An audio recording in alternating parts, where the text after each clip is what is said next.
When most people think of ghostly stories surrounding their local cities and towns, typically 2 or 3 seem to rise to the surface again and again.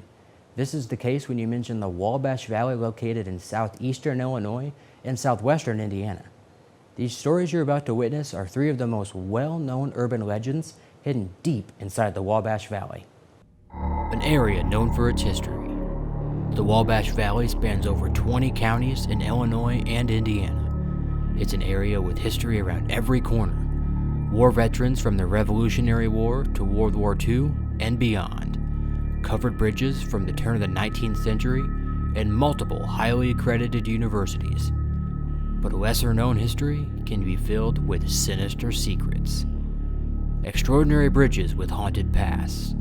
Buildings once used as an orphanage during the mid-1900s. Senior citizens looking to adjust to a life in a new home, and hospitals for the mentally unstable, all haunted by those who once lived there. This is Hauntings in the Heartland.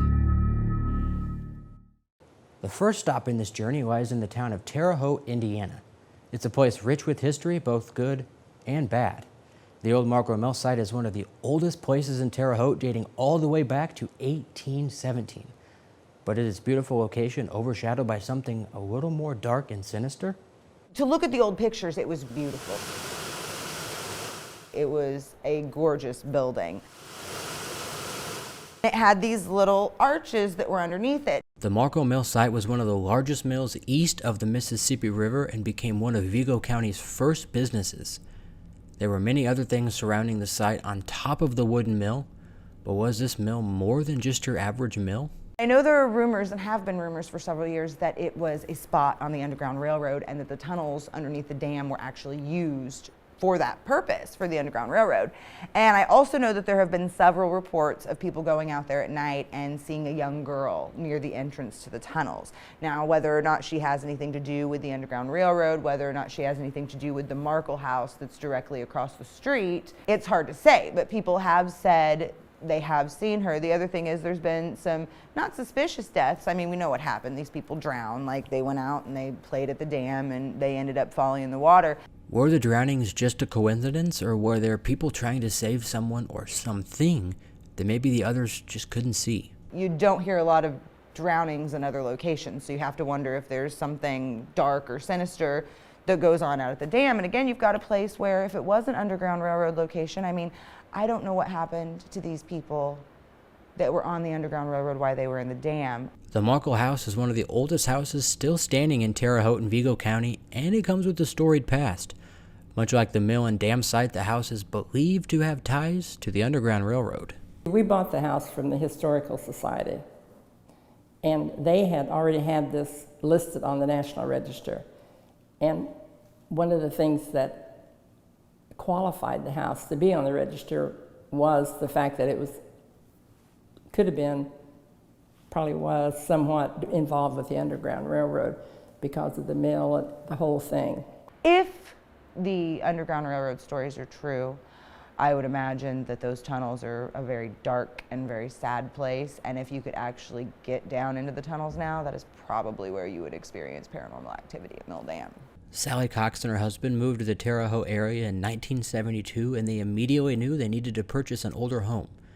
It took them until the mid-1980s just to find that perfect home, but much like anything you'd think is perfect, there always seems to be something lurking in the shadows. Are you a believer in the paranormal world?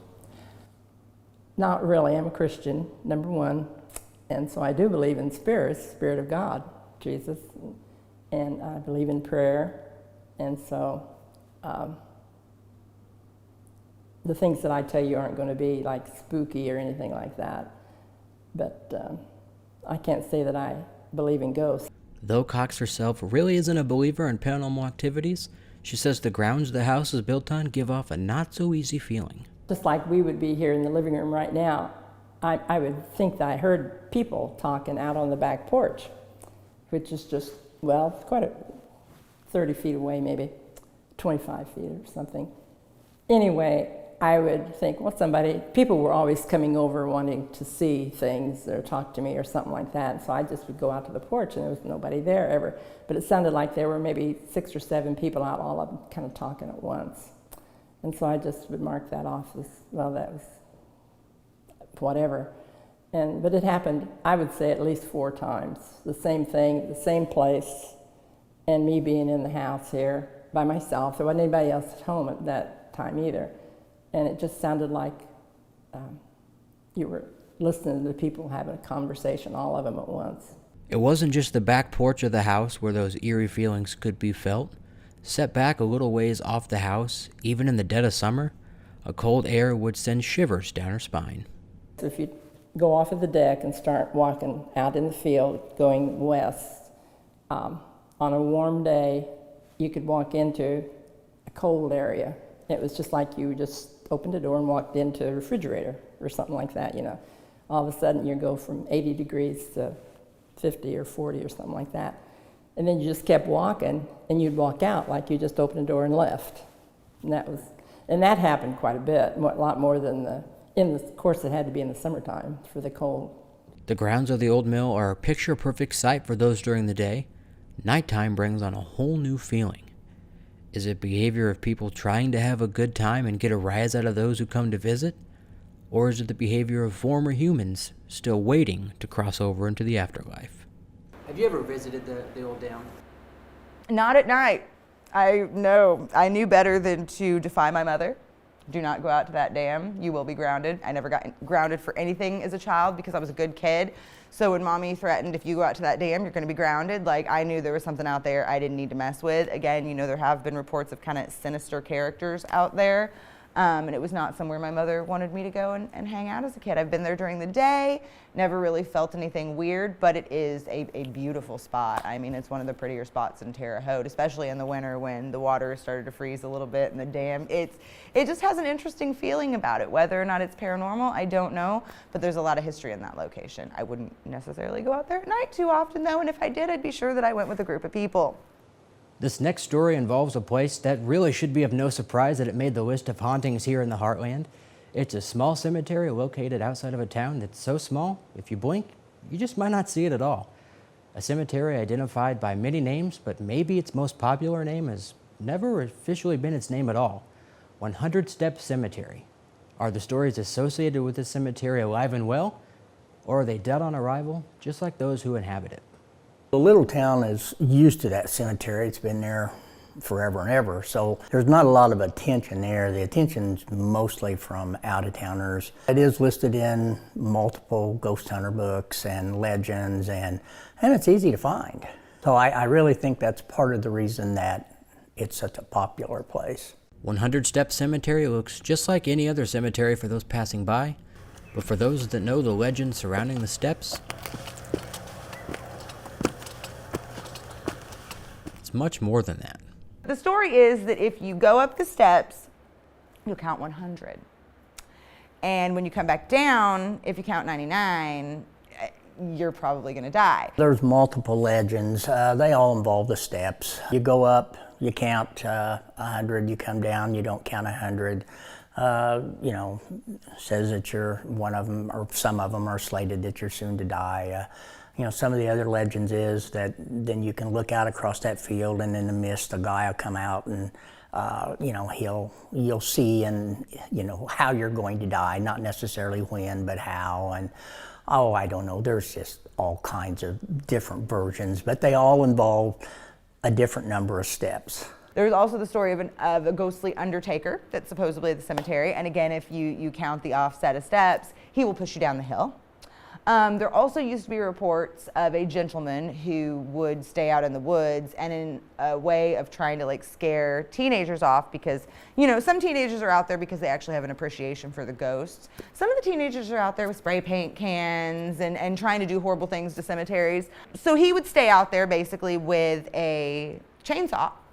And when he heard you in the cemetery, he would pull on that chainsaw and scare literally the bejesus out of you. Was the man trying to scare off would-be hooligans, or was the man simply trying to protect those in the cemetery that might still be looking for a place to call home? It's an ongoing problem. I have a real good working relationship with the prosecutor in Clay County, and we will prosecute. You know, in the state of Indiana, you're not allowed in any cemetery after dark, after dusk. When the sun sets, they are off limits, so you're automatically trespassing. And then, of course, we catch somebody vandalizing or disrespecting, then we don't hesitate at all to let you have it. Despite the malicious acts in the cemetery, Jim Smith says they still welcome visitors to come and go as they please. As long as they're respectful, we're glad to have them. You know, there's a lot of history in that cemetery. It's a popular cemetery, and it's a place to visit and pay respect, and everybody is welcome as long as, they obey the rules and do what they should do and are there for the right reasons. Growing up in the area, Smith says he's heard these stories his entire life. Does that make him a believer in the paranormal world, though? That's a different story to be told. Are you a believer in the paranormal? It's a difficult question. I don't know whether I am or not. Have I had things in my life that I questioned? Absolutely I have. But am I a firm believer that I'm going to go out there and get tapped on the shoulder by a ghost? No, I'm not. So I don't really know how to answer that. Do the legends related to this cemetery have any real truth behind them? Or are they just stories passed around from locals to try and scare amateur paranormal investigators away from disturbing their peaceful town? I think with 100 Steps, it's a little bit of real history. I'd like to look a little bit more into it. And then I also think there's a little bit of kind of myth that goes around it because, if that is the first location as a teenager that you start going out to, then the story's going to build and it's going to build. And as it gets to, the next set of teenagers, then there's this and this whole thing. So yeah, I think with 100 Steps, it's a nice mix of real truth of what happened there and then also a little bit of myth throughout the years. And of course now with the steps being replaced, that might be kind of complicated. I don't know how many steps there are now though, if they put 100 back in. It would still work. When most people think of ghostly encounters, they immediately think of human ghosts or spirits. That's not the case, however, with the third and final haunted tale. This story is one of man's best friend and has been around since the early 1900s. It's one of the most well-known stories, not only here in the Wabash Valley, but around the United States. The most famous artifact in our collection is a dog. As a believer in the paranormal, gosh, this is the one I really want to be true. He, sitting very erectly, stares at you and says, hello. He has glass green eyes that flash when light hits them. Stiffy Green might look like a regular statue to most people, but for a local florist in Terre, Haute during the early 1900s, said to be much more than that. Does this statue of a dog still have some type of spirit attached to it, even 100 years later? I like to believe in animal ghosts. I like to believe that if you pass, that your animal probably mourns you and might join you in the afterlife. And I also like to think that if your pet passes first, that you still have the opportunity to maybe see them in the future. So with Stiffy Green, I think it's an amazing story. I think the story might be bigger than the truth. The story of Stiffy Green is one that everybody seems to love. Stiffy belonged to a florist here in town, John Heinel, and he was professed to be his most favorite possession, his little dog, that followed him everywhere he went. As we all do, John Heinel would eventually pass away. And as the story goes, the death of a loved one wasn't just difficult for the Heinel family, it was even more challenging for his dog. Every day the dog would run away from home, sit on the porch of the mausoleum, and guard his master.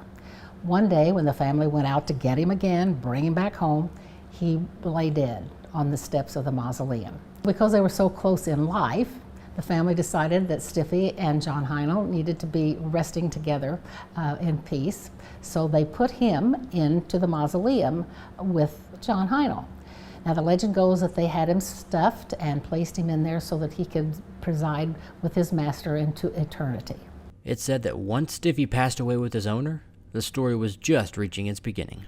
The dog was so popular that people used to go out into the cemetery, Highland Lawn Cemetery, in the dark and take a flashlight and shine it through the doors of the mausoleum, and Stiffy's glass green eyes would glow, and of course they would be excited and scared and run away. So it was kind of a tradition to sneak into the cemetery and to see Stiffy Green. People would go out there, including my mother. My mother was one of the first-hand accounts. I heard a man talking, a dog barking in the cemetery. Now, of course, the cemetery is close to a subdivision. people do have pets. But that being said, my mother was everything she ever told me about ghosts I believed, other than, when she was really trying to freak us out as kids. I mean, she'd eventually come clean. But Stiffy Green, she never said, hey, I was trying to scare you. No, like this really happened. And so have other people. Are these stories just stories, though? Or does this little dog still have a way of protecting his master? One of the stories, as you say, there are so many stories about Stiffy and his existence and so forth. One that always amazed me was that the cemetery workers out at Highland Lawn Cemetery felt sorry for Stiffy because he came out there, he had nothing to eat and water and so forth, so they built him a doghouse behind the mausoleum. And so he had some place to get in out of the rain and the inclement weather, and that he always had water and food when he visited John Heinel. Once word began to spread of a possible ghost dog keeping watch over his owner in the cemetery, more and more people came to pay Stiffy a visit. One person took the investigating a little too far and tried to end Stiffy's life once and for all. Some people damaged the mausoleum with shotgun, the doors of the mausoleum, and one of the pellets struck one of Stiffy's eyes, and so the family was very concerned about him. They felt that he would be safer at the Historical Museum, where people could see him there, and he would be safe from harm that was taking place in the cemetery. This is, I think, when the story of Stiffy Green really starts to kind of, get around Terre Haute, because then they decide to move him into the Historical Society. And they've got this awesome little mausoleum that's like a mini-scale mausoleum of John Heinel's. And so little Stiffy Green's in the back. Is Stiffy Green nothing more than a lawn ornament that was once one of Heinel's prized possessions? Or was he actually his furry little friend that never left his side, even after death? Is Stiffy Green a real dog? Is it a myth? Part of me likes to believe that there is a real Stiffy Green. Then there are also people, including the Historical Society, that will tell you that Stiffy Green is likely no more than just a favorite lawn ornament of John G. Heinel, which makes sense because he was a florist, so he would have had access to lawn ornaments, things having to do with the florist or the floral industry. So you've got stories in both directions. Basically, you've got he's a lawn ornament, or maybe he was a lawn ornament. The family was like, John loved that, we hate it, we're going to put it in his mausoleum. I don't know, how that would have happened. The story of Stiffy Green isn't just a story known by those living in Terre Haute. Word of this little dog has spread around the United States, and people from all over have come just to take a look at his famous green eyes. One day, I was at the museum working, and in that day, I had two different sets of visitors come to see Stiffy. One were a brother and sister who were riding motorcycles from Florida up to northern Indiana, and they had heard about Stiffy Green and stopped to see him and pay respects. And the other, just before I closed the museum, were a daughter and her mother who were from Massachusetts, who were on their way west, and also knew about Stiffy Green and had stopped to see him. So his fame has traveled the country. Stiffy's stories might be a little over the top for most people to believe, but his legend lives on and will continue to be passed along from paranormal enthusiasts both now and in the future. We don't know what would have been lost in the annals of time regarding the early legends of Stiffy Green, because really all we have is that we know he's concrete now. He was concrete when he was moved into the museum, but what was he before we were all alive and before he became the go-to ghost legend of Terre Haute? These are just a few of the many legends of Midwestern folklore. If you're brave enough to check out any of these locations and hauntings, make sure you don't go alone, or you just might become a part of the Hauntings in the Heartland.